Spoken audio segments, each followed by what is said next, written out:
I think that one of the top ones would be to realize that I can't work against my ADHD and I have to work alongside with it.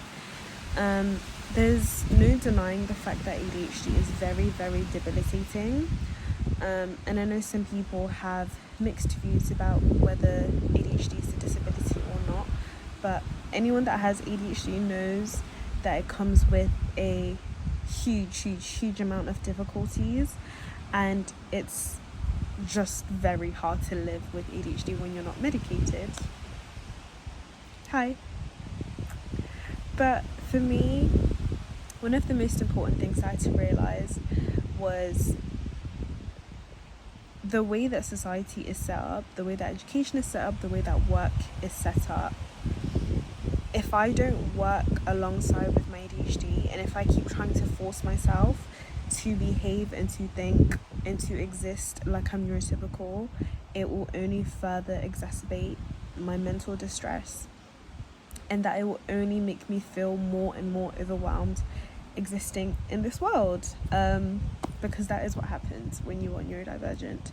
The world is so overwhelming, and everything that you do has to have so much thought and planning around it.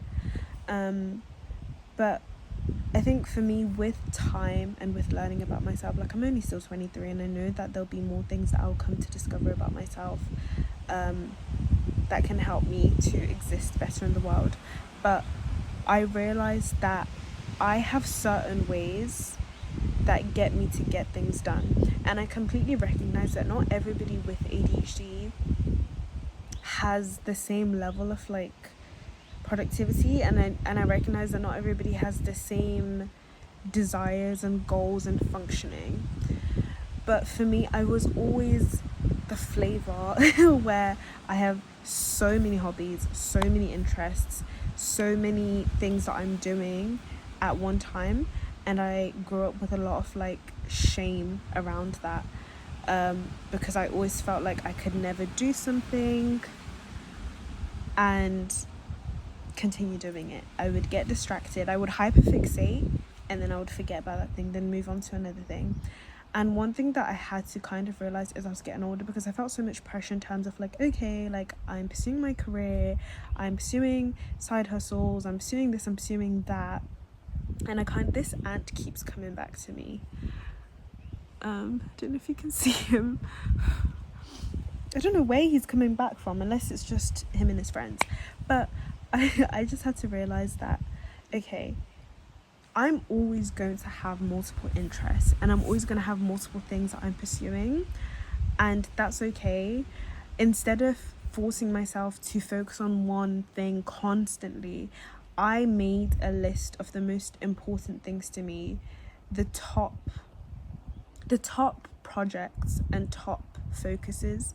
And for me, for example, that was my educational career, which is linked, my education and my career. I've just seen a little mushroom. Oh my gosh. And the car just started itself out of nowhere. Anyway, for example, my education and my career go hand in hand. Wanting to be a psychologist has always been so important for me. So that was like, I have to actively tell myself, this is a project, this is a goal. So when I'm in my day-to-day, when I'm making my routine, when I'm making my structure, that is one of the things I'm working on. It might not be something I work on every day, but I'm working on it in some shape or form. That might be that I'm doing my masters I've been doing, and I'm writing my dissertation. I hope this car shuts up. Or it might be me engaging in books and podcasts to do with that. Another thing for me is I've had business interests. That is something that has been at the forefront of my life. That's been something that's been really, I've just seen another mushroom. That's been something that's been really important to me to pursue. So let's say I have 3 main projects. Let's say I had an educational / career related thing, then I had a business, and then let's say I wanted to monetize some sort of creation, whether that was art or content. So these are 3 main interests, and I essentially make a vow to myself that to the best of my ability, I will do things day in, day out to work towards these 3 things, because they are my priorities. Everything else that I'm interested in, I have multiple hobbies. So it could be, let's say I was into gardening. Let's say I was into flowers and plants. Let's say I was into cars. Those things, because they're not the top 3, I'm not going to eliminate them from my life just because they're not of great importance. I'm just going to assign time for them in other ways. It might be I only work on them on a Saturday. And I will also make it a goal that I don't monetize every single hobby and every single interest I have, because I know that if I do that, that's how I lose interest. If I feel a level of pressure to monetize and to make everything into this, look at what I've done, I feel more pressure to be doing something, and then the interest goes away, the passion goes away. So yeah, a good example for that, for what I'm saying, is like Monday to Friday I work on, let's say, my dissertation, I work on my business, and then let's say I'm trying to create a plant related thing that I'm monetizing and I'm working on, or even if I'm not monetizing it, but something that I'm prioritizing, these 3 priorities, Monday to Friday, let's say between 12 p.m. and 4 p.m. This is also why it's so important to time your things. Okay, if you say Monday, I'm just gonna, you now think, oh, I have all day, and then it gets to 7 p.m. and that's when you start panicking and you do your work. I tell myself a specific time, and I try to make that time as short as possible, so that's a challenge. It's like, oh my gosh, I only have 3 hours to get this and that done, rather than being like, I have all day and then I'm procrastinating and I'm doing other things.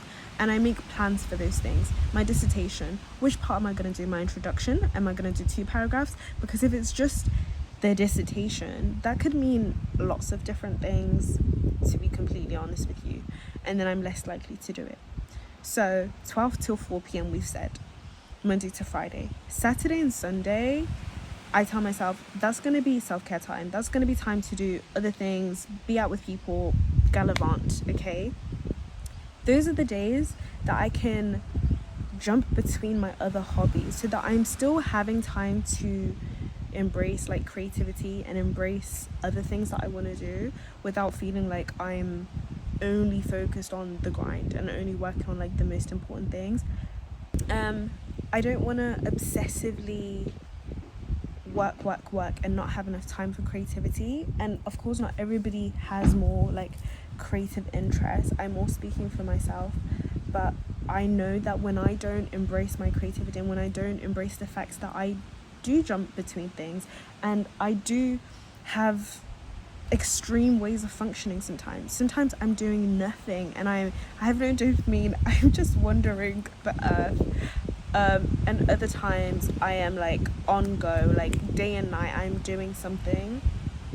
And it's better for me to embrace that than to try and function in a way that isn't aligned with my brain, and then get overwhelmed and then get stuck in this loop. And I think there is a level of privilege to be even saying this, because if you're working full-time, it's a lot more difficult. And I think with working full-time, you still have to implement this, but you have to make adjustments. So if you're working Monday to Friday, you can't assume that you're gonna have the energy to work on other things 5 till 10 p.m, because oftentimes that's when you need to recharge. Saturday to Sunday is actually a very short amount of time, so you don't also on top of that want to overwhelm yourself with many other tasks and activities that make you feel burnt out. And I think another thing that I had to realize is, as much as I do love to hyperfixate and like do something for hours and hours, I'm low-key burning. I am low-key burning. It's so hot. As much as I love to do things for hours and hours, sometimes it's better for me to be like, you know what? Let's only do this for 10 minutes. I want to do some painting, and I know that once I get into it, I'll probably try and do it for 5 hours and not eat and not do anything else. But I'm better off sitting down and being like, let me paint for 10 minutes, rather than only painting once a week. Because this is, as much as this also kind of sounds like you're working against your ADHD brain, you are working alongside it by aligning times. You know that you get stuck in a flow, so you're better off working with the fact that, okay, if I say 10 minutes, if I can go for longer, then I can go for longer. But it's better for me to tell myself I'll only do it for 10 minutes than putting it off because I think, oh, I need everything to be perfect, and I need the whole day to be able to do some painting, or I need the whole day to work on my dissertation. 10 minutes. Cleaning, I stopped cleaning without a timer. If I say I'm going to clean, unless there is either a timer or there's a video or a song that is timed that I'm working along to, like a podcast is 10 minutes, I'm going to clean for 10 minutes. I refuse to clean in any other way, because if I try to do any other way, I get overwhelmed and it doesn't get done. And I used to be like, oh, I just need to have discipline. I need to do a whole other video about discipline, because the obsession with discipline was a trap that I fell into when I was young, because I thought, what's wrong with me? This is why being diagnosed is so important. I kept thinking, what's wrong with me? Why can't I just function? Why can't I just get things done? I need discipline.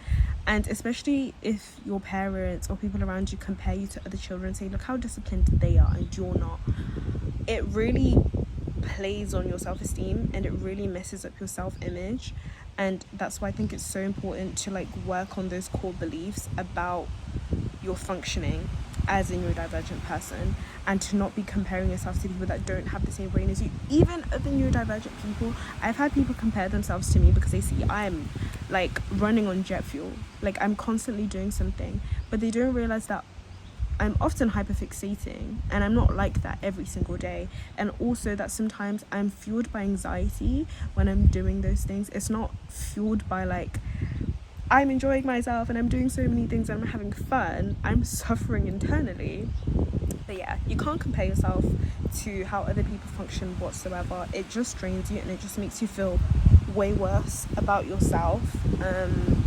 And I would love to talk more and more about this, but that's it for today. I have to go and have a meeting right now for my dissertation, and I feel like I have actually talked for way too long than I planned to. But if you enjoyed videos like this, then please subscribe, and I hope to see you in another video. And I really do want to talk a lot more about like these kind of topics, not just ADHD, but just life. So yeah, I will see you in the next video. Bye.